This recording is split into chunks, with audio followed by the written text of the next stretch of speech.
So ayun po, good evening sa ating mga ka-Euro Beaverman or Euroflash. Yan, sakto-sakto sa atin guys. Yan, naka-decals, Sonic joke. Haha. So ito, ang vlog natin ito para sa mga naka-shifter lang. So kung naka-shifter ka or balak mo mag-shifter, ito yung tuturo kong napaka-basic na conversion. Basic conversion. Yan. So nakikita natin ang dalawang stock na ang dalawang butas dito na stock putres natin, dating butas. So ang ginawa ko, hindi ko siya tinapat ng dalawang dito dahil magiging mas mataas ng putres, mangangawit yung ating passenger. Magiging palaka yung passenger natin, sobrang taas ng pa niya. So ikaw rin na magiging driver, na driver ng mga ganitong shifter is mahirapan din kasi sobrang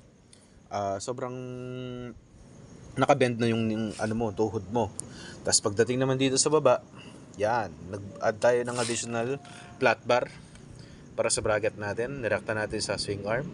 Yan, yan po. Tapos dito sa ating shifter bracket, nag-DIY tayo yung dating shifter bracket ko. Yung shifter or cambio ko, ginawan ko ng paraan para maging ganyan na DIY na bracket. Pero may nabibili naman guys para mas presentable tignan.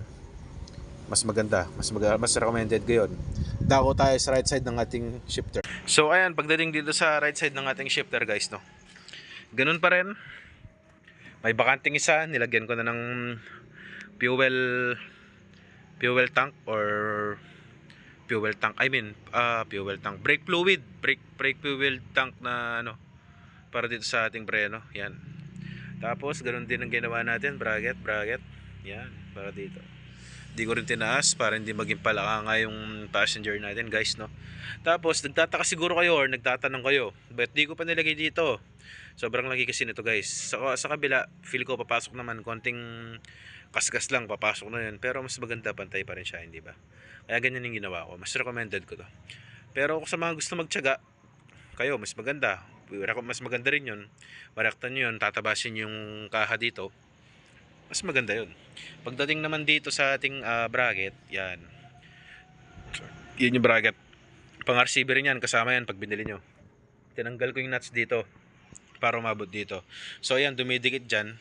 Itong shifter, may ililip mo lang to pataas para hindi dumikit dyan. So kanina ginamit ko, nagbumaba, i-adjust ko na lang mamaya. So ano pa ba, para may mga, so ayan, nakikita nyo bakit wala to. Sa kabila kasi nawala yung putres na yon, so tinanggal ko tong wings na to. Ito muna yung natira. Sa mga balak mag-upshifter, mas maganda gamitin nyo RCB version 7 para tinatanggal mo na lang kung gusto mag-upshifter, kung gusto mag-pull shifter. So yun lang, maraming salamat. Ride safe.